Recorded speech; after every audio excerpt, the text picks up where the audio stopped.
I'm the Environmental Justice Coordinator here at the Greenpoint Library and Environmental Education Center. I'm joined by Julia Krankowska, who is also a new hire here. She's our local environmental community organizer, and she's working a lot on the Meeker Avenue plume and doing outreach in the community.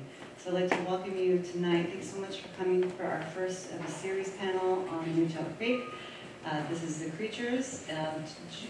September 26th is going to be about the chemicals, and then on October 10th it's going to be about the crafting in Newtown Creek. So please stay tuned and please attend. We're super excited to have Newtown Creek Alliance facilitating this and bringing in such dynamic speakers, including our speaker tonight. So I will introduce Willis Elkins from Newtown Creek Alliance, which many of you whom I know already know. Willis is the Executive Director of Newtown Creek Alliance, and he's joined here by his colleague Audrey, who helped facilitate as well. So I'll leave it to you. Great.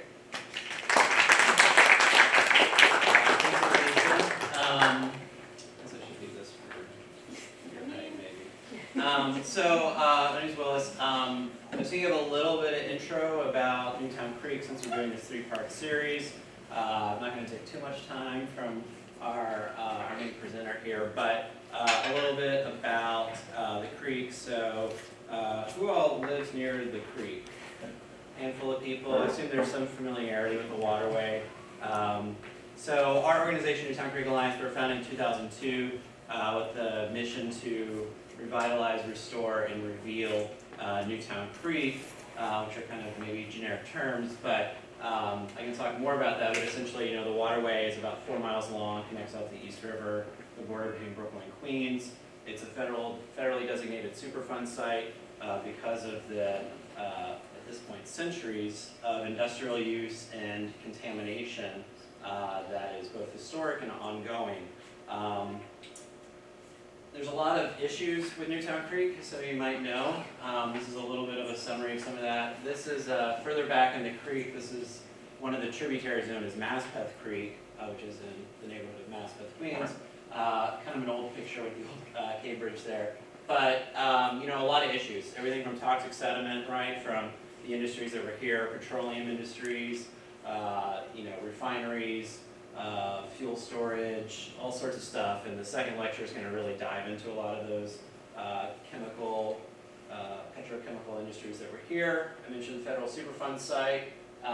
There's about 10 to 20 feet of what some people call black mayonnaise, which is essentially this sediment, mud at the bottom of the creek that has accumulated since the 1850s that's filled with high levels of these chemicals, PCBs, PHs, etc. We obviously have a lot of upland contamination surrounding the creek, right? It's not just the water body itself. It's things like the Greenpoint oil spill, largest terrestrial oil spill in the country, and those make their way into the waterway as well, right? So it's not just an isolated case. We talked about the Meeker Avenue plume. All these surrounding issues impact the waterway itself. So that's a big issue, is the toxicity at the bottom of the waterway. There's also environmental issues with the water quality itself. New York City has a combined sewage system, which means when it rains, we get untreated sewage going out to our waterways. and places like Newtown Creek get a significant amount of that untreated sewage, which is difficult because it's a very small body of water, but it's also very stagnant.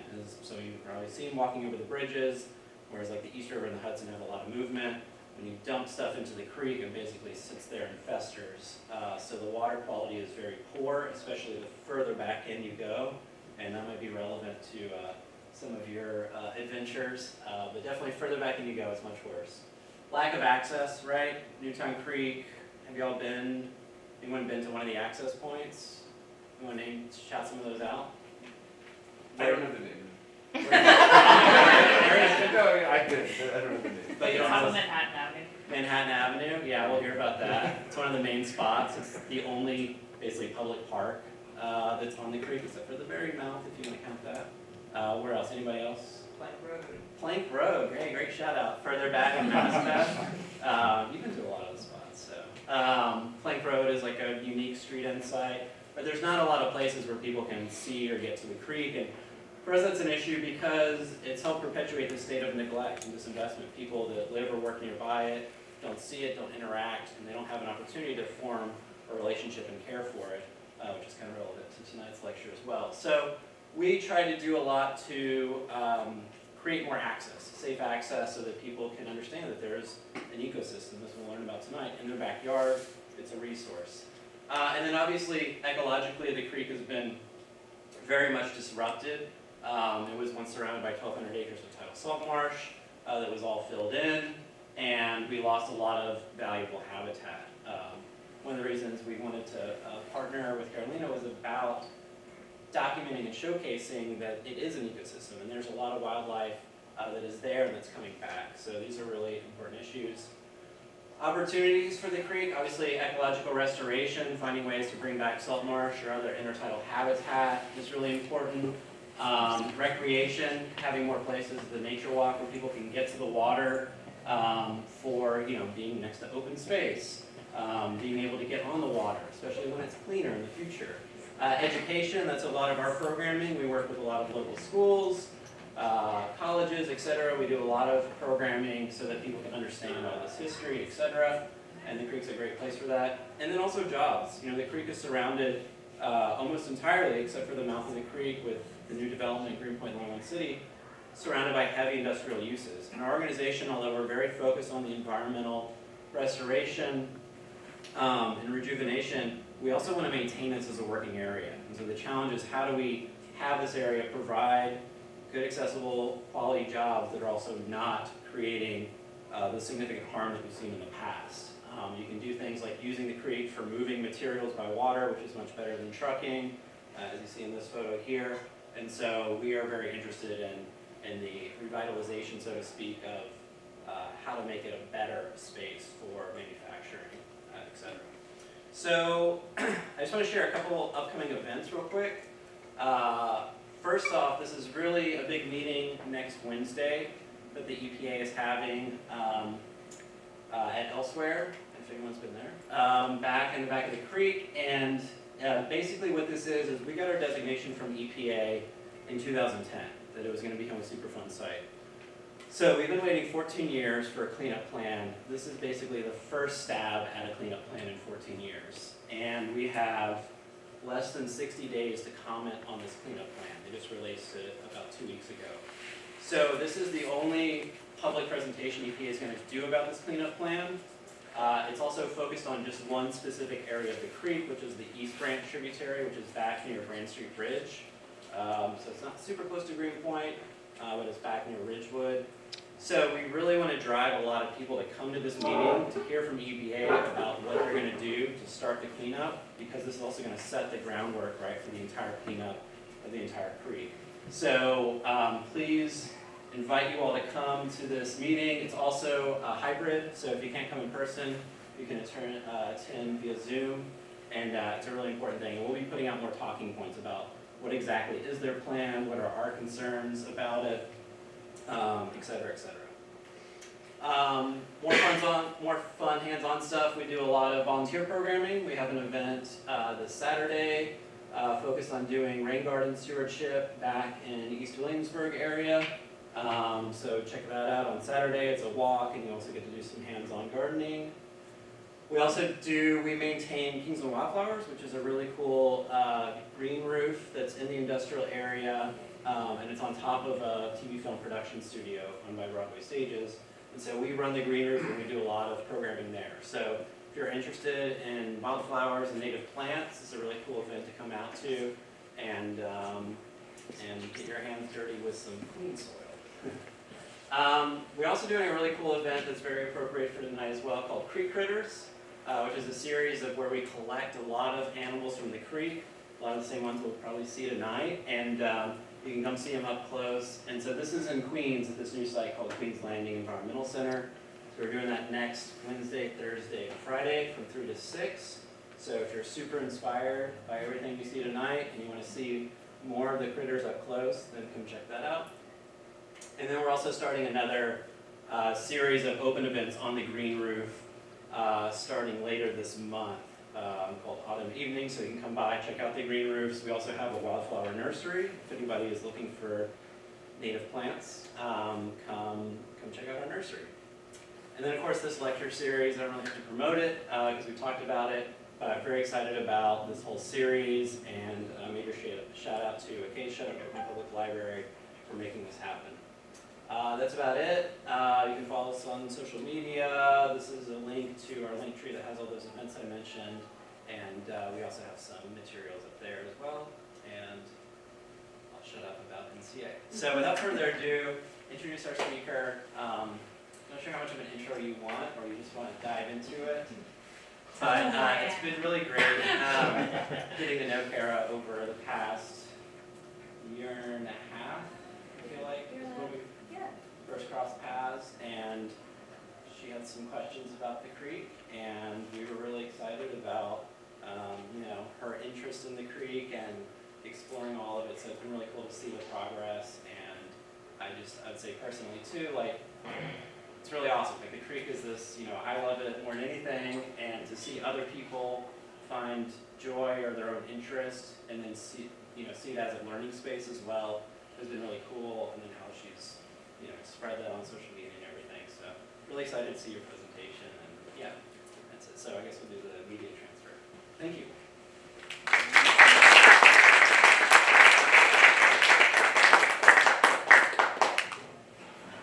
Hi everybody, thanks for coming.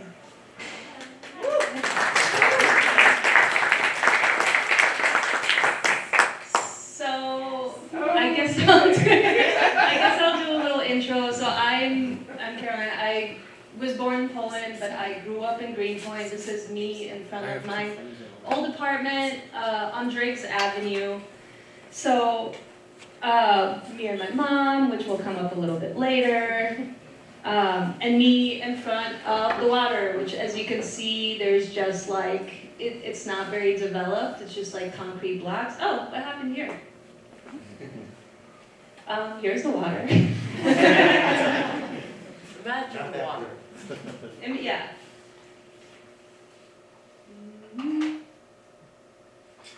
Yeah, so, how many of you guys like water? Yeah, that's what's up.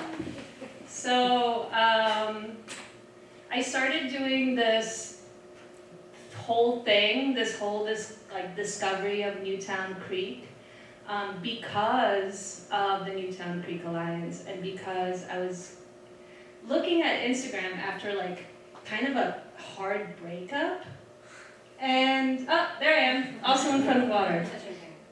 But yeah. Okay.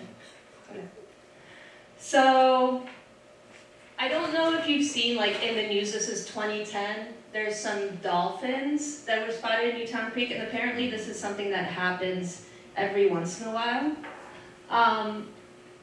Once a year we have our, like, annual dolphin sighting. Here is during the pandemic. I don't know if you guys were paying attention. There were a lot of like fish spotted in Newtown Creek and generally around the city. And I was looking at that, like living 3 blocks away from Newtown Creek, and I started to sort of get the idea that maybe there are animals in there. Because when I was growing up, the creek was considered just dead, toxic and dead, and generally just like nothing. Actually, at the end of the 19th century, the Times reported that it was devoid of all life forms. And it only, got more polluted after that. The oil spill in the Newtown Creek is estimated at 30 million gallons. The Exxon Valdez oil spill was 10 million gallons. So that's, that's kind of a big thing to come back from, and for us to see kind of this thriving life, it was quite a surprise. So one day I was looking at the Newtown Creek Alliance Instagram, and they posted a story about their office fish tank, which held like some killifish or something from Newtown Creek. And that's when it kind of occurred to me, like, hey, they did this, I could do this. I'm like trying to find things to do. I'm kind of trying to like find some structure in life. I'm gonna get into fishing. So I got this bucket and I put it in the cart. I got a stick so I can attach the stick to the bucket. And my idea was, like, I'll just put a bucket on a stick and I'll like dip it in the water and maybe something will like fall in. So like that didn't work. So then I made this Tupperware and I anchored it with a rock, and I put some chicken in there, and I poked some holes in it, and I dropped that into Newtown Creek at the end of Manhattan Avenue. And that, like, actually, it worked once. I caught one fish, and I was like, I'm getting there. So then I Googled, like, DIY fish traps. And I came up with this, which was like a soda bottle inside another soda bottle. It's a little more complex, and as you can see, I've caught a bunch of snails. So I was so excited about the snails. This is what came next. I ordered this off the internet. As you do, you get frustrated with your lack of abilities and you just kind of outsource. This is a trap I used. This is the trap that I use now. It's foldable. It folds kind of like an accordion. It's great. It catches stuff. So sometimes it didn't work out. Some of the traps I found online were not great. My mom was really worried about this. She was trying to be supportive, but she's really afraid that I might fall in the creek and drown. I know how to swim, but so the first time I went out there, she made me promise to bring someone with me. That was my friend Maya, who she was supposed to be there in case I knocked my head on the ground and slipped and fell in the water and drowned. And then Maya would be able to tell the story. It would be a mystery of what happened. So these are the snails that were the first thing that I caught. This is an Eastern mud snail. So the apex, like the tip of their shell, is almost always kind of degraded and worn down, and that's because of the acidic nature of the mud that they live in. So all their shells are kind of grody, and as you can see, it's just licking algae out the side of my tank. So at first I was really worried that they would, because the whole idea, I guess, in learning about keeping an aquarium is, snails are going to reproduce and they're going to take over your aquarium, so I was really worried, but I also wanted my algae gone, so anyway, I worked it out. They started laying eggs. This is what those eggs look like. These are egg sacs with eggs inside them. They started laying them. I started to get really worried that my whole tank was going to be snails, but I guess things eat them. It's never been a problem. I live a blessed life. They even started laying them on my traps. That's gross. This is a different kind of snail. So usually I don't know what I'm catching, and then I catch it, and I'm like, oh, I've never seen this before, and I go online. I take a picture, I go on like TinEye or whatever, and I also go on Reddit, and I try to figure out what things are. I've never been able to figure out what this snail is. Like, I don't know. I don't know that people like really care to like document snails that precisely on the internet. I'm sure somebody knows. If you know, please tell me. So the first fish I ever caught was a juvenile black sea bass. That's what this is. They are so cool. They're really feisty. So sea bass are almost all born female. And then they can remain female or they can become male later in life. So these are all ladies because they are all very young. We're not sure why, like what motivates this change, but we think the science community thinks it's just when a population, like a group of sea bass doesn't have enough breeding males, the largest females turn into males. That's the theory. So they get up to like 26 inches. Normally they're like 12, but either way they're too big to keep in my fish tank. At this point this is like a 20, maybe even a 10-gallon fish tank. It's like my first fish tank. They stayed in there for a few days, but my whole philosophy is I try to just like look at them and kind of throw them out back into the creek. I just want to see them and I want them to go on living where they live. So I got rid of them. They went back. Then I started catching shrimp. So these are grass shrimp. Past the snails, these are like my most frequently caught things. They're really, really cute. They're just kind of like, they also eat the algae, so they're really helpful in the tank. This is what they look like close up. I have tons of videos of them because they're super good at being near the glass. and they're really interesting to look at. They're just like little buddies. I sort of like started to notice mating habits in the tank with them. And some of them started to have eggs. I think in this one you can see there's some eggs happening. Here you go. There we go. So I watched a few different shrimp develop eggs, but I never was able to see them hatch. I don't know if it's just they get eaten by things in the tank or they get sucked up into the filters or I don't know what. Also they're really tiny when they're first hatched, so maybe I just didn't see them. I don't know what kind of shrimp this is. It's not a grass shrimp. It's very tiny. I think you can see a grass shrimp behind it, kind of dwarfs it.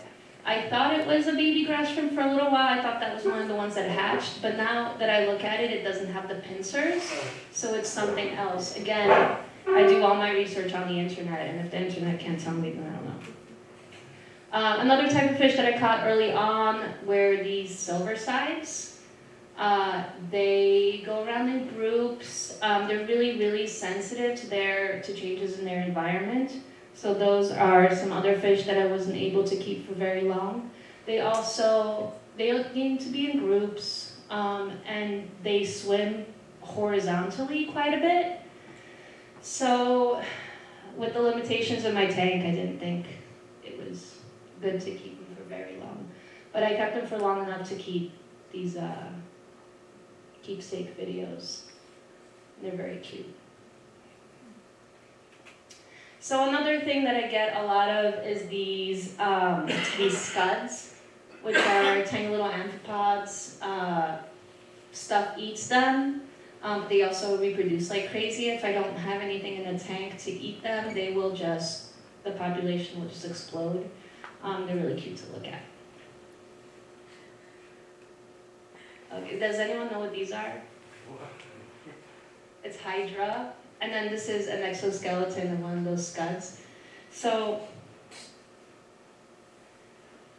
this is a skeleton shrimp, which I got this water from the East River this morning, and I put some rocks and stuff in there I found, and I was looking at it before. I have one of those in here, and I love them. They're super cute, but everything will eat them, so I have never been able to maintain one in my tank for very long.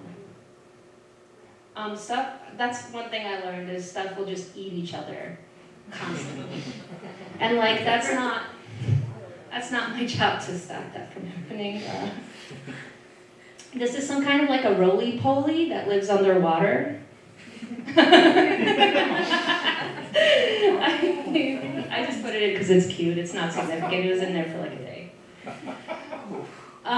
Yeah, these are barnacles.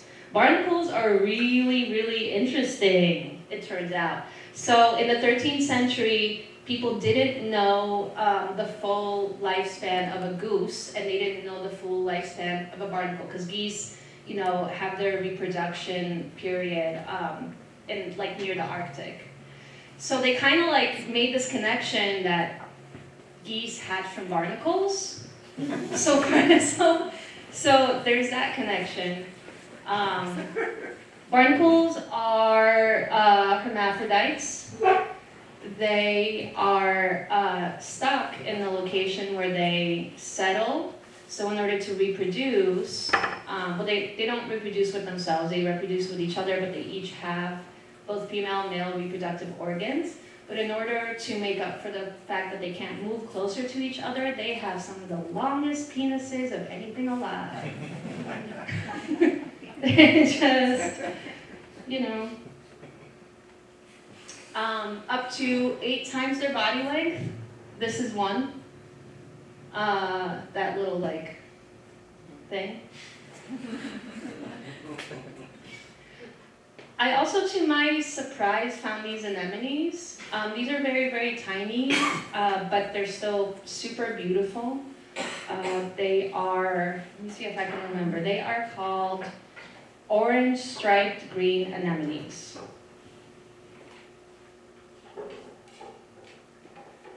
And I've had them in my fish tank on and off. They usually come to me when I pick up a mussel shell and they're attached to it, whether I know it or not. I don't know how long I can maintain them until something eats them. So right now I have like a little guy tank where I'm trying to grow anemones and have things in there that probably won't eat them, but let's find out if they do. This is a mussel. I gather mussels by the nature walk at low tide usually. I usually take a few. They're really good for filtering the water, but I just kind of like to watch them also. You can actually watch them open up, and you can watch them sort of like take in food, like little like things dropping in, and you can see them excrete stuff that they won't eat, like sand. Can anyone guess what this is? Anyone know? So this is a clam. This is what a clam looks like when it eats. One of these holes is its mouth, one of these holes is its anus.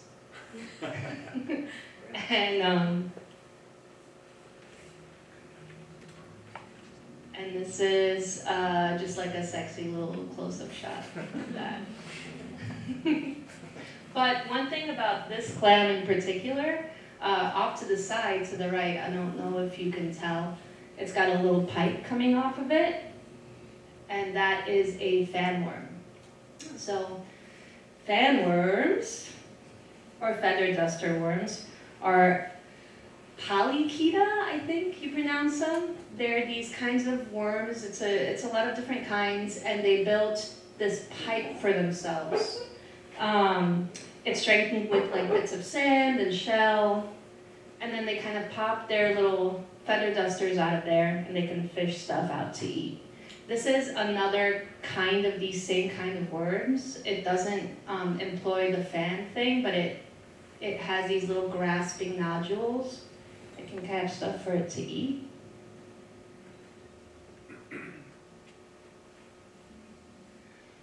This is another one I caught coming out of its little home. So usually what happens is I'll go at low tide and I'll gather like porous rocks or anything that might house these kinds of guys, because I just want to look at them. But usually if I have fish inside a tank, those will be gone pretty soon. They're pretty good food for the fish.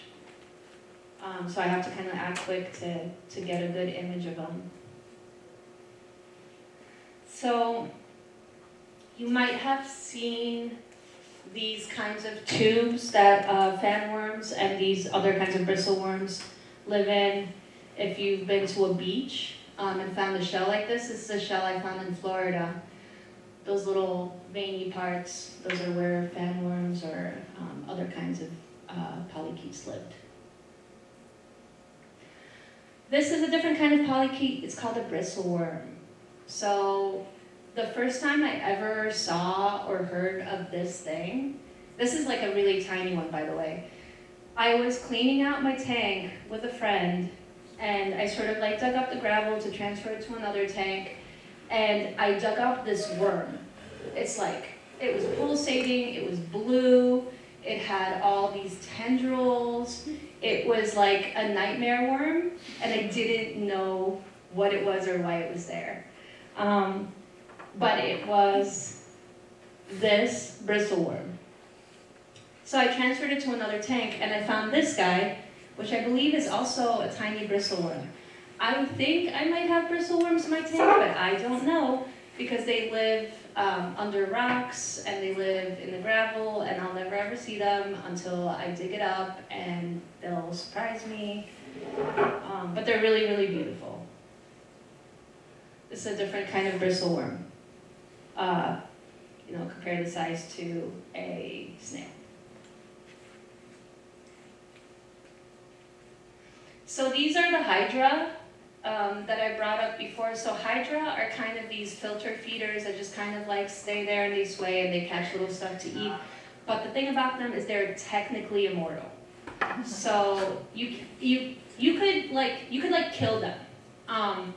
But if you leave enough of them to sort of regenerate itself, it will. And because it'll be genetically identical to the original hydra, technically it's living forever. You could pop it in a blender and blend it up, and it'll regenerate. So, and it won't die of natural causes either. It won't just like die because it's old. It can live forever. So over here are sea squirts. They're called tunicates, and that's in reference to their sort of outer layer, which is called a tunic. They're animals, not plants, even though they kind of look like plants. Their outer layer, the tunic, acts like an exoskeleton, but it's better than an exoskeleton in some ways because it grows with them, so they don't need to shed it. So they're never kind of like exposed like that. They're also often hermaphroditic, but actually there are 500 million different types of these, and they all reproduce in different ways, but a lot of them are hermaphroditic. This is another tunicate colony I found at the end of Manhattan Avenue. And this is another tunicate that's much bigger. You can see its digestive tract in there. It's not gross. Another one. They can be really, really beautiful, different colors, blue. But anytime I catch them and I introduce them to my tank, they don't make it. I have had them grow on their own. I don't know why it happened. I wish it would happen again. A lot of times me looking at my tank is just like, oh, what's growing in here? Something growing, please grow. This started growing in there. So this is, I forget what this is called, but it's a kind of like structure. It's beautiful. This is growing in my tank currently. I've looked it up a million times. Google thinks it's a sea sponge. Like, I don't dare to hope, because that would be really, really great. Sea sponges don't, like, generally they grow in salt water. What I have is brackish water, which is not necessarily like a viable place for sea sponges to thrive, but what if it is? That would be so cool. Sea sponges also, they're animals. So if a sea sponge washes up and it's exposed to the air for like a few minutes, it dies. So anytime I've found a sea sponge washed up, I've like tried to introduce, before I knew this, I tried to introduce it to my tank and it would always just, you know, kind of rot away.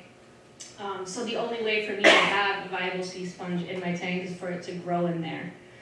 I also had some like schemes of like growing them in cages in the water, and then like it doesn't really turn out like that. Another really popular fish for the creek is this guy.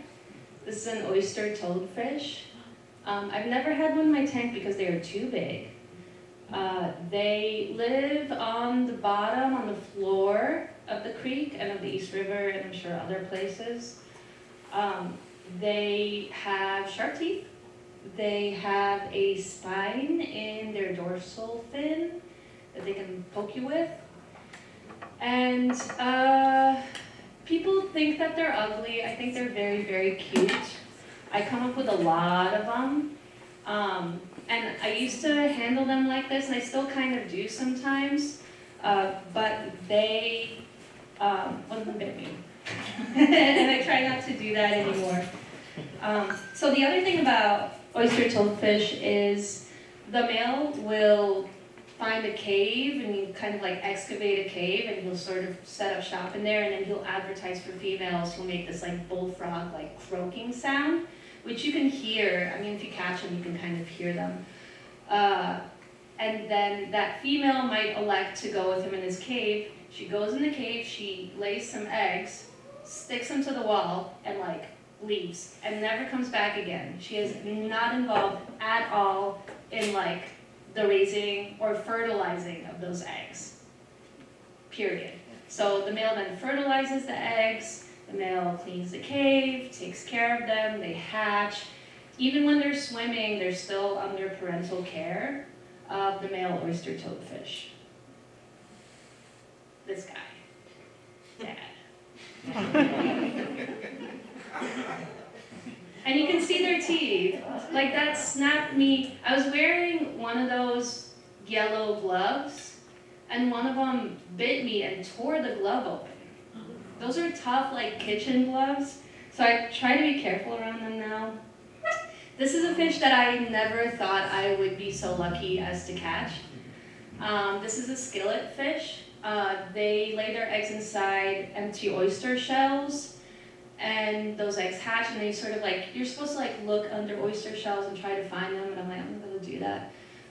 But I caught it in my trap, and it's the most, like, it has so much character. It goes on these like feeding frenzies. It's always stuck on the glass, so I can see it real well.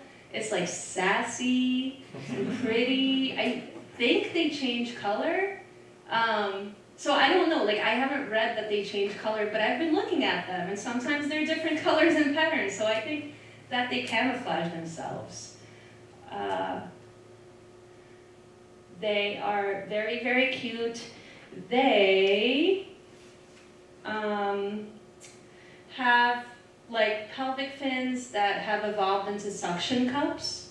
There's another fish I have that has that too. I'll show you a better picture of it. But it allows them to stick onto oysters and things.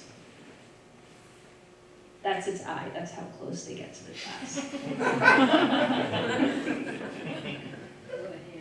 He's so funny. So recently I lost my oyster fish. I think he passed away of old age. I also can't find life expectancy on the internet. I don't know how long they live. I don't know if anyone knows how long they live. I don't. But I caught it when it was like on the big side, and it's been with me for a while, and one day it was just gone. But now I have a little baby skillet fish. It's kind of like growing up in the tank. I caught this guy. He kind of just burrowed in the sand, and I had a tough time identifying him because like sending that picture to Google is like, what is it? Hey Reddit, who is it? But the guy that it turned out to be is this handsome guy. It's a spotted hake. They also get really, really big. They can live up to 14 years. Look at he's so handsome. He's got these little like bristles at the bottom, and those have taste buds. So he can sort of like drag them along the bottom of the tank or the creek or whatever, and he can taste food and go after it. And he also has to go because he gets too big, and these are predatory fish, and I kind of want to not lose everyone in my tank.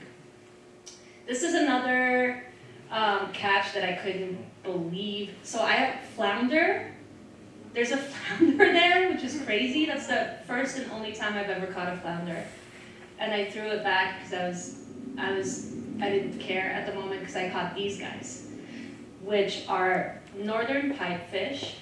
So northern pipefish are relatives of seahorses, and like seahorses, the male is the one that carries the babies.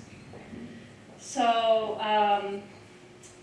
they are not quite like monogamous. There's this idea that like seahorses and things like that mate for life and they love each other forever, whatever.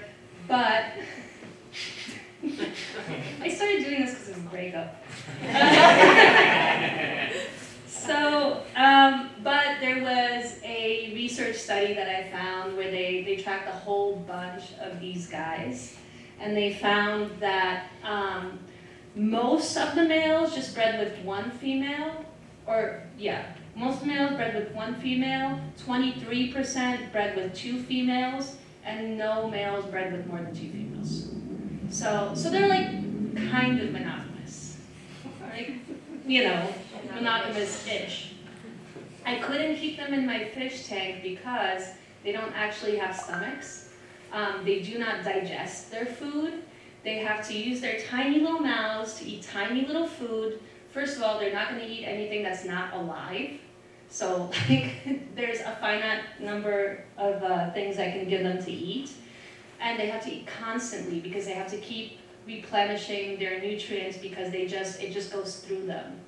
So there's no way, like I can't provide that kind of food for them, so I had to put them back too. But they're really, really beautiful, and I've caught them since then a few times, and it's always like, I'm so honored. Thank you. This is a cod. I just kind of put this in quickly because it was a cool catch, but this guy stayed in my tank for just like a tiny little bit because this kind of cod does not do well in warm water. It has to have cold water, and this was summer. So one of the things is I keep my fish tank in my living room, and I do not have an AC. So in the summer it gets a little dicey as far as what I can keep in there. It's that cod. He's cute though, right? He's got a little chin barbell. So this is either a killifish or a mummichog. I think a mummichog is a kind of killifish. They are small, sort of like school fish that live in the Northeast. The name mummichog, why isn't it playing? It says danger. The name mummichog means like going together in the Narragansett language. Because they're usually in groups. There we go. Yeah, they're little cutie pies. They're also really, really hardy. Like they can get used to all kinds of toxins, all kinds of poor water conditions. They can survive for like quite a while, like a few hours outside of water, just breathing air if it's moist enough. Also, they've been in space. They were the first fish to ever be in space. Skylab, 1973. They eat mosquito larvae.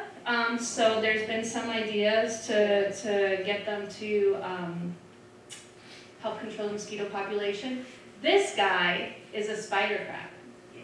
Yeah. He's like really, really scary and really, really cute, both at the same time. Spider crabs are decorator crabs, so they can and do like pick stuff up off the floor and decorate themselves with it. I guess maybe to create like a camouflage, but it's also very, like chic. And I used to, I'm scared of crabs, picking them up because they've got pincers, but I realized their pincers are so tiny. Look at it try to pinch me. And their faces are so cute. You got little buck teeth kind of looking things. Yeah, he went back in the water. I can't keep him. But I'm really, I'm really glad to see him. This is a blue crab. I catch blue crab all the time. This is what I'm talking about. Like, I don't like handling crabs. Look at that. It can hurt me, and I don't like that. I had a baby blue crab in my tank for a little bit. They're too much. Here's me trying to like get this crab out of my bucket without having to get pinched. Get out. These are some blue crabs that I caught that are in love. And they love each other, and I really love that for them. That's cool. There they are again. Is this creepy that I'm filming this? Look at him, like, yell. This is a crab that I wound up with in my tank that I didn't mean to. It's a green European crab. They are invasive to the U.S. They are originally from like the Northeast Atlantic and the Baltic. They can, a female can produce up to 185,000 eggs. They hit Massachusetts in like the late 1800s. We've kind of had them since then. They hit the West Coast in like the mid 1900s.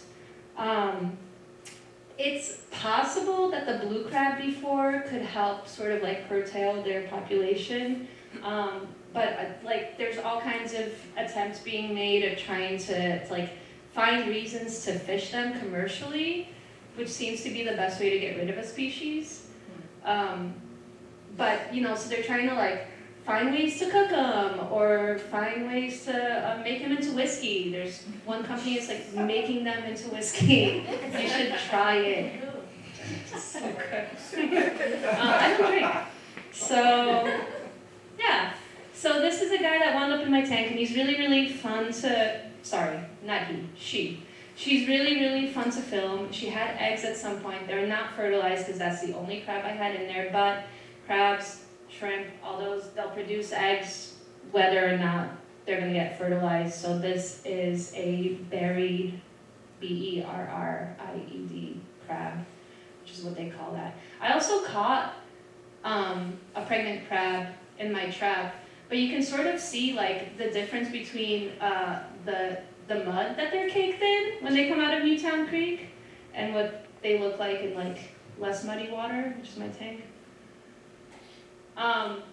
So the thing with the crab is the current crab I have in my tank has eaten everything. I have no more fish in my tank right now because in my main tank, in my little guy tank I have some, but sneaky, I didn't know he could do it. but all my fish are gone, and he's the only one in there. So like, who did it? So just like a little break from the crabs, this is a jelly that I caught. You know, can't do much with it, can't put it in the tank. They're very, very cool. I catch them all the time. I try to put them back. It's, you know, it's cool. This is a slipper snail. I tried to put them in my tank. They get eaten immediately because they cannot protect themselves.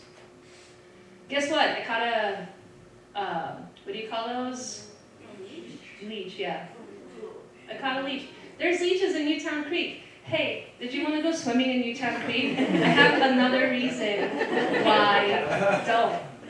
I didn't know that. I didn't know leeches could live in any kind of salinity, but here you go. Interestingly, a few years ago, there were all these Polish ads up on lampposts and stuff advertising leech therapy. So there are leeches in Greenpoint in several different places. Oh, look at it go. What are they called in Polish? Huh? What are they called in Polish?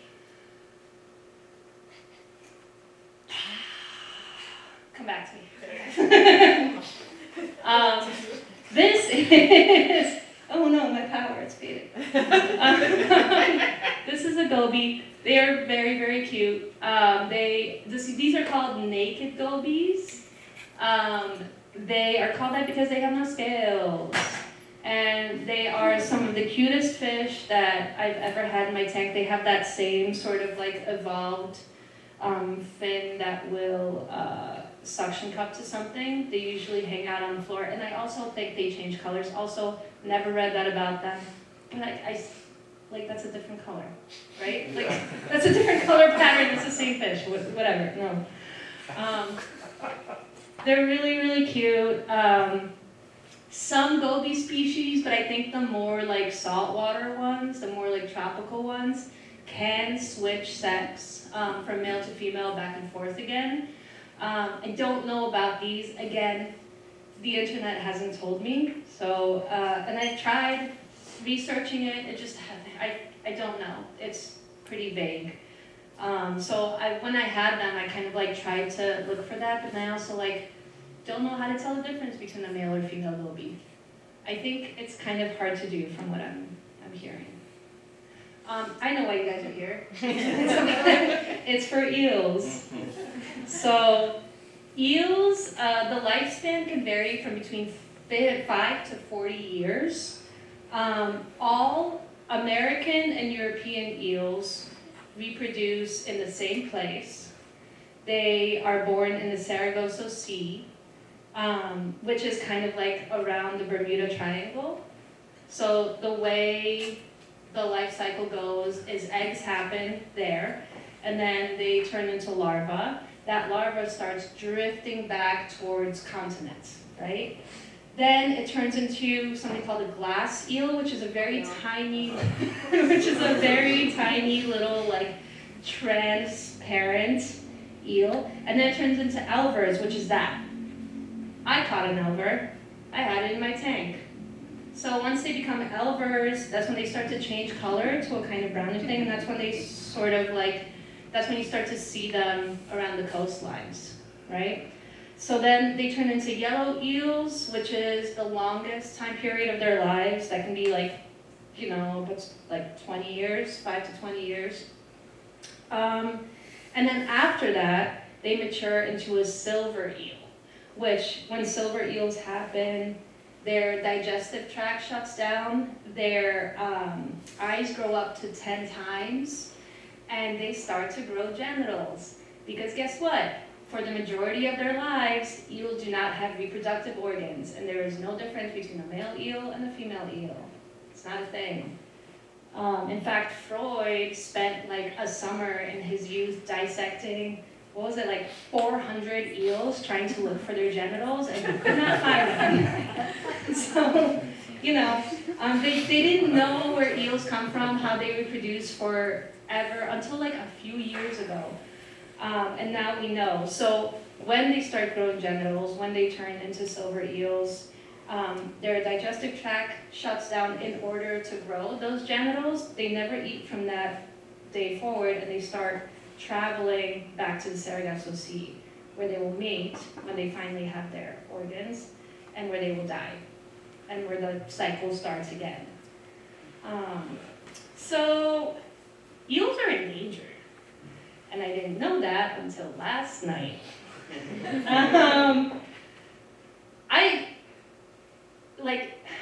So in every state but Maine and South Carolina, it's illegal to harvest glass eels, which are those like see-through ones. And in those two states, it's regulated, and there's a limit to how much you can catch.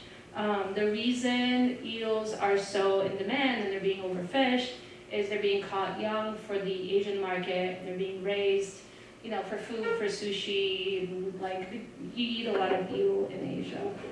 And so that is contributing to sort of the lack of eels around here. And where was it?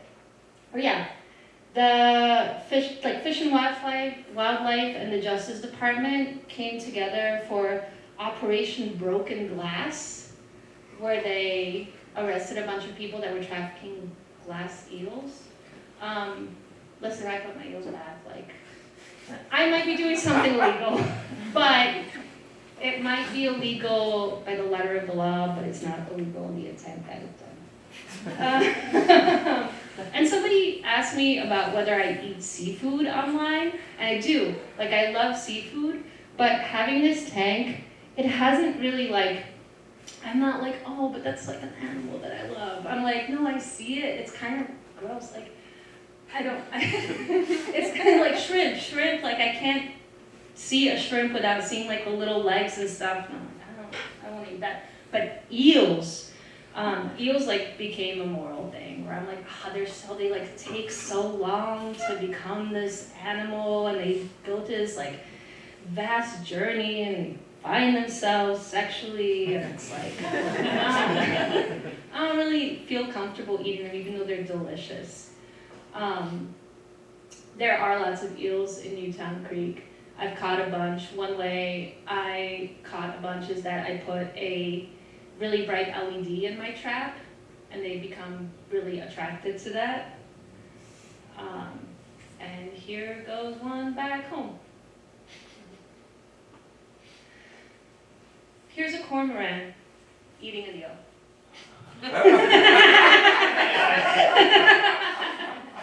So that's illegal.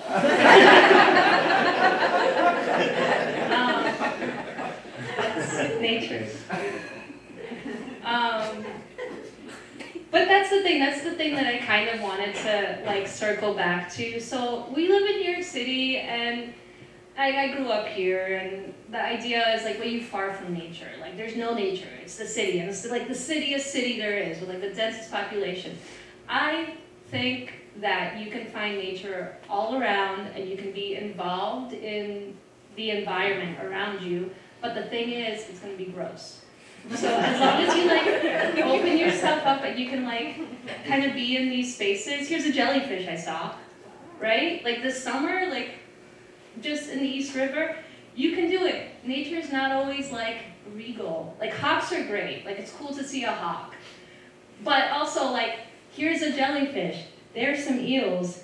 There's amazing wildlife all around us, and we just kind of have to maybe expand our notions of what wildlife is, because it's gonna persist kind of no matter what we do. We've messed this creek up so bad. Remediation efforts haven't even started really. I mean, the Newtown Creek Alliance is doing amazing stuff. I think that we were caring now about the creek, whatever, but officially we haven't started to try and cure it. But it's there. All these things are there. They're gonna find a way. So, all right. I wanted to do two things. One is questions, but before questions, I wanted to show you guys this little demo. I've collected this creek water or actually it's water from the East River. And this is actually how I do my videos. Everything is super close up, and you can sort of see, I can sort of investigate everything that's in my tank. And this is just to show, you know, sometimes people ask, like, well, do you use like a special like microscope, or like, how do you get it so close? This is an iPhone 13. They have like really good micro cameras. So that's my advice, is just use the things around you and just try to pay attention, just try to look. You can look and you'll find something. So anyway, that is my thing. So now I guess I'll open it up to questions.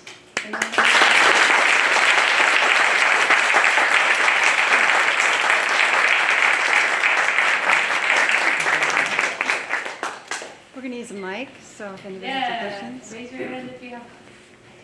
Raise your hand if you have a question. I just wanted to ask, are you collecting all of these from the same one location at the end of Manhattan Avenue? Is that right? Mostly, that's where I put my traps because that's where they're most accessible to me with my bucket. I live like 2 blocks away from there, so I can just like, with my cart and bucket. Every once in a while, I'll go somewhere else, but that's really just like a convenience place. Sorry, one follow-up to that. Yeah. The water in your tanks, is that just taken from the creek? Yeah. Okay. Yeah, and that's partially because, like I love a tropical fish tank and everything, but I find some, hey, fish tank people, I think you're great.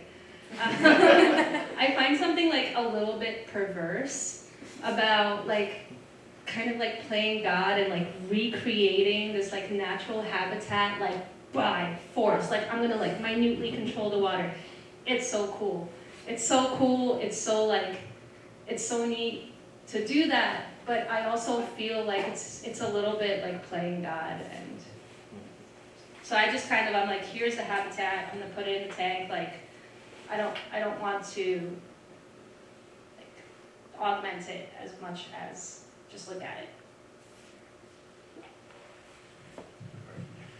You mentioned a couple of creatures that you lost in the tank, and it made me wonder, do you have like an emotional reaction when you lose a fish or a creature, and if so, which is the one that hit the hardest? Okay, so most of the time it's like, oh, like nature. Sure, this is the circle of life.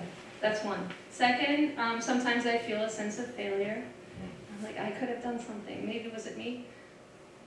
I don't like really consider these guys pets so much. So not really there, but when the skillet fish went away, that was like, I really like that guy. I really, really like looking at him. I'm bummed he's gone. And when the crab leaves, you know, that'll be nice for it. Anyone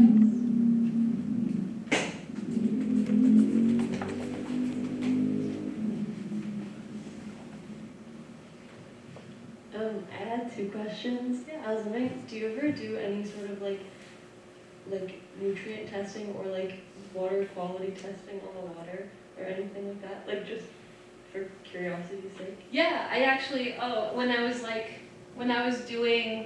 setting up the images here, I actually had one image where I had like done a test strip in Newtown Creek, and I did it, and I was like, oh man, this is a lot. Like, I am not a scientist. I started researching it a little bit, and I was mostly just like, this is manipulate. I don't know. You know, yeah. I was also wondering, what do you think like the ratio of like native to invasive species that you find is? I think that I find a lot of those crabs that are invasive. You know, a lot of the stuff I find is native, but I have this like, again, not a scientist, like this is just my like layperson opinion. But I also think that like an invasive species comes here because of us, usually. Like this is a port city. And while I do believe in conservation of a, sort of like an ecological site, I just wonder how far that can take us in a city where we always get something from another part of the world. I think at a certain point, like these invasive species, maybe we can just like see them as another turn in this history of what this, those green crabs, they're pretty invasive in the US, and they might displace some species that have been native to the US before this. But I'm sure that change has happened many times, and essentially, in a place like this, what can we do?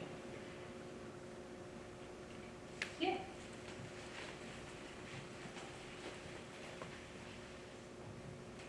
I've got 2 questions. Yeah. But first, you are a scientist. Oh!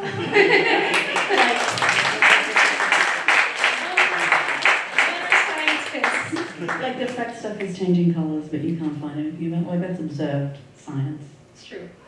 So I came in a little bit late, so I'm interested. Like, why did you start? How did you start? Oh, I went through a breakup. Like I went through like a hard breakup, and I was like, oh, I need to do something. What is it called? My therapist friend, sublimination. When you take like a negative urge and try to like channel it towards something positive.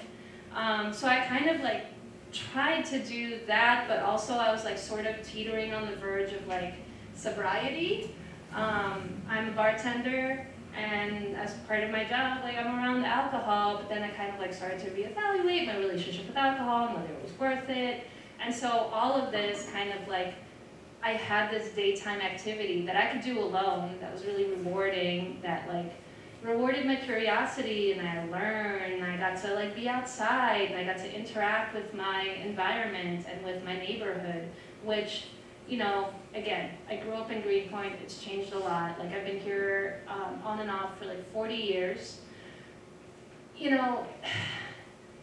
I want to stay kind of like attached to this neighborhood. It's becoming increasingly tough in terms of like sort of societal attachments. Community attachments, and I was like, with the creek. That's great. How do you feed them? What do you feed them? I usually do like dried bloodworms, or like freeze-dried shrimp, like feeder shrimp, and they'll eat them. Like most of these things will just like eat whatever, except for like those the pipefish, which is very delicate. Thanks. Thanks. Oh. I have a question. Oh, great, yeah. So one is, I'm wondering, you're going out there, you're at the creek, some of us here have been there, hung out there. But I'm sure that it's maybe an odd sight for some people to see you out there with traps. So I wondered if you could share like what your experience has been like interacting with the community, how they've responded to you, not only through, you shared how they've responded to you through social media, but more like in person. Like, has everyone had positive interactions with you? Have people been confused? Like, how have you been getting responses from the community? One, my mom went out with me in the beginning of it, and she got really embarrassed because people like took her aside and were like, that's really bad water, she shouldn't be in that water. And my mom was like, no, she's doing it for science. She's a scientist. So that's one. Then two, it's been cool. So that's kind of like how I got a little bit friendly with the North Brooklyn Boat Club people, because they also use that same entryway to launch their kayaks, and I really, I love it anytime anyone interacts with the creek or with the waterways of New York in general. So then there's people that live on boats over there, I guess illegally, but yeah. I like that, punk rock, whatever. But some of these people are weird. Not all. Some of them are like super nice. One guy doesn't like me. So.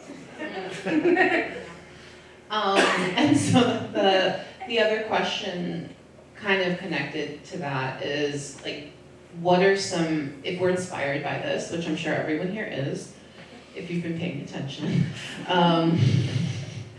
what are some like action steps that you could recommend to us? Like, of course, you know, join you side by side with traps and explore, but like, what are some things you might recommend, like somebody wants to take like a step, like what can they do to interact with their community? Well, probably like don't do what I do. Oh yeah, no? It's Okay. probably not good.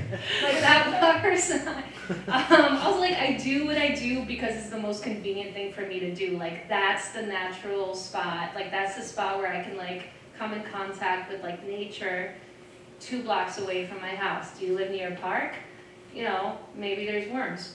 Like maybe maybe get into like mycology. Sometimes I walk around and I see mushrooms and I'll take a picture and I'll look them up and I have this whole folder on my phone with me just having Googled like what is this mushroom.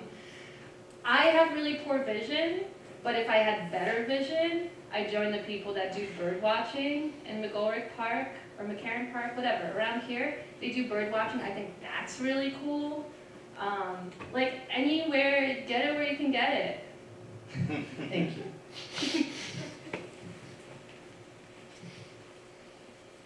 Anyone else? Question? I'm really interested in your setup. Oh, my Your setup? tank. Yeah, because we saw a lot of close-ups, so we didn't see the size of it. And I know you recommended not everybody to do this, but I know some grown-ups and some kids who would be really into this and connecting them with the waterway, and I think it would be a really neat project to do, to sort of emulate what you're doing. So tell us about your setup. What's the minimum amount of space a New Yorker could do something like this in?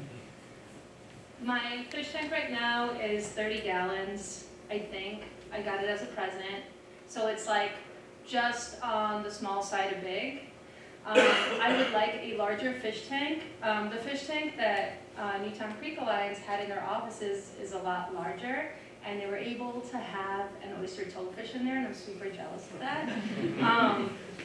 But I don't think, like, so, did you know that fish tanks, when they're filled with water and stuff, get like super heavy? And then you gotta put them on stuff, and usually furniture has like a finite amount of like pressure it can take of stuff sitting on it, so that's like a consideration. What I have my fish tank on is this solid wood coffee table that I found in the street like 1,000,000 years ago, but the legs are like this thick and they're wood, and the body is wood, and that can hold the fish tank I have. And then I have my little guy fish tank, which is like, I think, like a 15-gallon. It's like a vertical tank. So that's just for like shrimp or like very, very little fish that I don't trust in the larger tank with the larger fish. Although I guess there's just the crab now. I have thought of getting a larger fish tank, but I think the maintenance would be too much for me, since in order to change the water, in order to fill it, I'm going to the creek and getting a bucket of water and then like dragging it up to my 3rd floor apartment, like, and if I have to do that like 5 times every week, like, you know. And then the other thing is, like, I do live on the 3rd floor, and my nightmare scenario in my pre-war building is that the floor can't hold it. Like, it falls down to my neighbors. I got renter's insurance just for this. It's actually like affordable. Yeah. Any other questions? I've got like 15 more minutes, 10 more minutes. Oh yeah. Sorry, do you post these videos and stuff on social media? Oh, do I ever? Yeah. So what's your handle? So it's my personal Instagram, so you'll also get a lot of like, I'm working at this bar today. But it's Judith Judith Priest, at Instagram. Can you say it again for everybody? Judith Priest.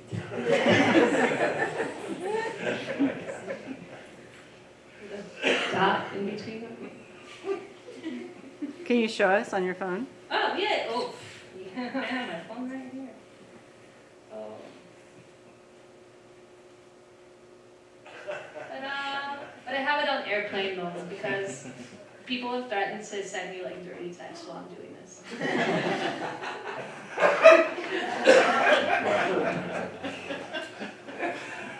So you can't see the stuff, but like, yeah, it's all on here. I post more stories than actually like main page posts. But you know, so like follow me, look at the stories.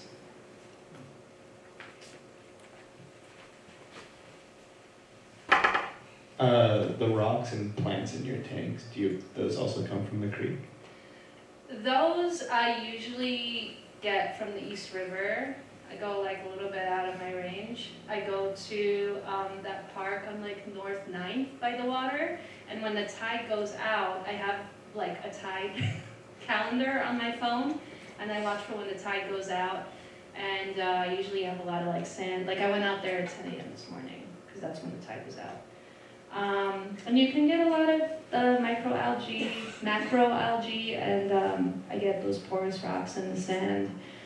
And I've tried to sort of like, you saw in some of the videos, I had like varying degrees of the algae.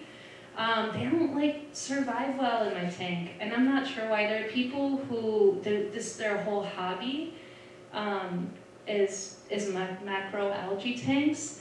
It takes a lot of work. I don't know what they need to survive in my tank, and then like, if they don't want to, I'm not gonna make them. Anyone else?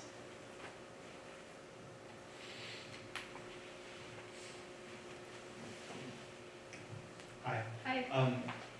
Is there any sort of like mythical creature that you wish you could catch there that you've heard of? Or like, what's the next thing that you really want to catch? Okay, so so I want to grow a sponge. I know that the Billion Oyster Project in their oyster cages has caught seahorses. That would be cool. That flounder, I can't believe I let it go. I've never found one again.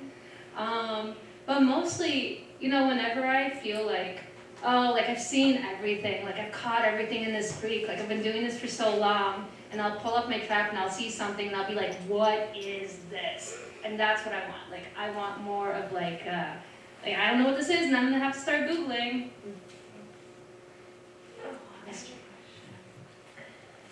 Hi. Hi.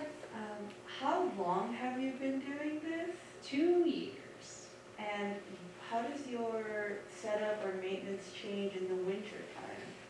So I worry a lot less about my tank getting overheated in the winter time, so I feel a lot better about keeping fish in there. Like I try, like I don't get rid of them as much as in the summertime. I catch fewer things in the wintertime though, so usually I try to get stuff in, I mean like just 2 years, so this is not like many times over that I've done this, but in the time that I've done this, I have to catch all my stuff sort of in the warmer months, because in the colder months it sort of starts to go away and hide, and they sort of sink to the bottom and hide in the mud, and so I won't get anything. So I'm gonna have to go fishing soon, because as I said, I have an empty fish tank with just a crab.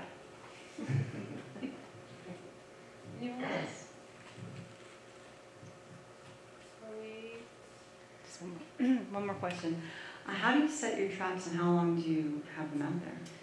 I set my traps whenever, wherever. Sometimes I do like a few at a time. I try to set them, because the point at which I throw them into the creek is also an entry point into a creek where you can like approach the sort of like the street through a gate, and so there's boats that come up, and I've had it happen that my traps maybe have gotten caught in motors and snapped, I assume, or like someone cut them, but I think maybe they also, like, anything's possible. But I try to keep them away from that gate. But I'll set some few at a time or one, and it just depends on the day. Sometimes I have nothing to do, so I'll set it in the morning and I'll just like keep walking back and forth and like come back and check it like every half hour and see what's in there. Sometimes I'll leave it overnight, which you're not supposed to, that's illegal. You're not supposed to do that. Don't do that. I don't do it. Wouldn't it be funny if I did? And if I did do that, and I left them for like 2 days, and they were still there, then usually I would imagine that they would be full of snails and mud,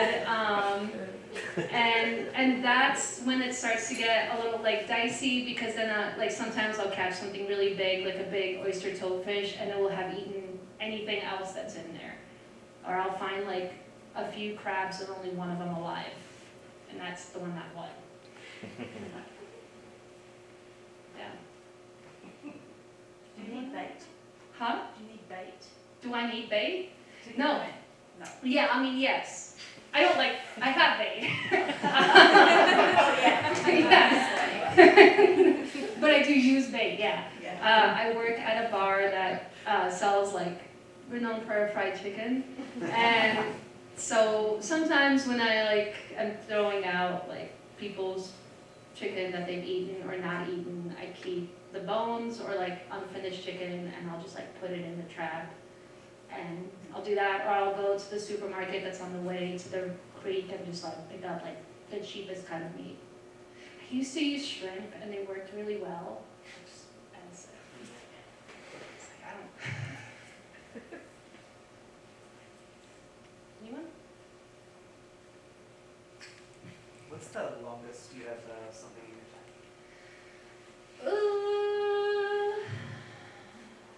Well, I don't know. That's an interesting question, because sometimes I don't know that something's in the tank. Like I said, I might have bristleworms in there. I don't know. And sometimes it's hard to put the shrimp. I can't distinguish between the shrimp.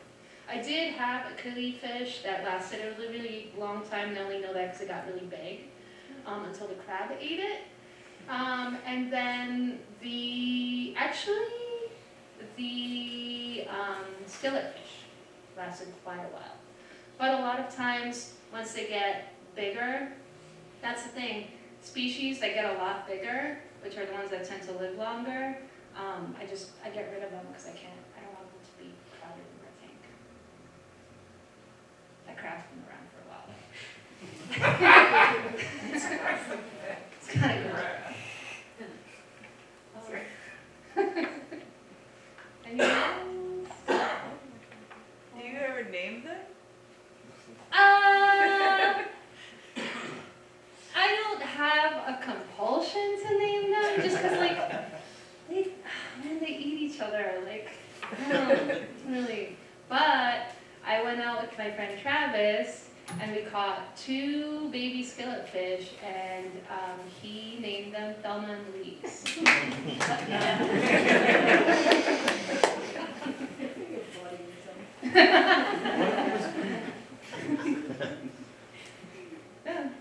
Anyone else? That's it. Okay, thanks so much, Kelly.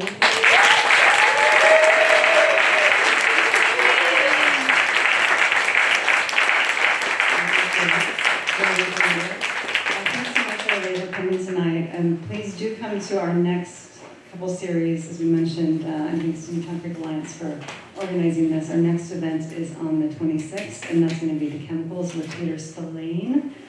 He is a CUNY professor. The next one will be on October 10th with Carter about the crafting of the creek. Also, I just have to do a couple plugs for the library as well. We have a couple of things coming up. We have an e-waste recycling opportunity where the Department of Sanitation is going to be here on the 21st, and you can come and bring all your electronics, well, not all your electronics, but a lot of your electronics. There's a flyer on the table that will let you know about that. That's going to be in the afternoon. We also have for young adults 16 to 25, mapping for environmental justice opportunity that's going to be on the 24th. All this information is over here, and as I think Lois might have mentioned, there's going to be a Newtown Creek public meeting on the 18th. Next Wednesday, yes. All that information is there. And also, if you haven't heard, we have a tool library here at the library. So if you're interested in borrowing a tool, go to our website and you can find that. What else am I forgetting? Join the Friends of the Library. And if you've never been to the library and are leaving and would like to use the bathroom, it's down the hall, as well as the water fountain. And we have to actually wrap this room to prepare for story time tomorrow. So there's always great conversations afterwards. So I'd encourage you to go down to the first floor or out to the beautiful lobby, or sorry, plaza, to carry on conversations. And thank you so much for coming tonight.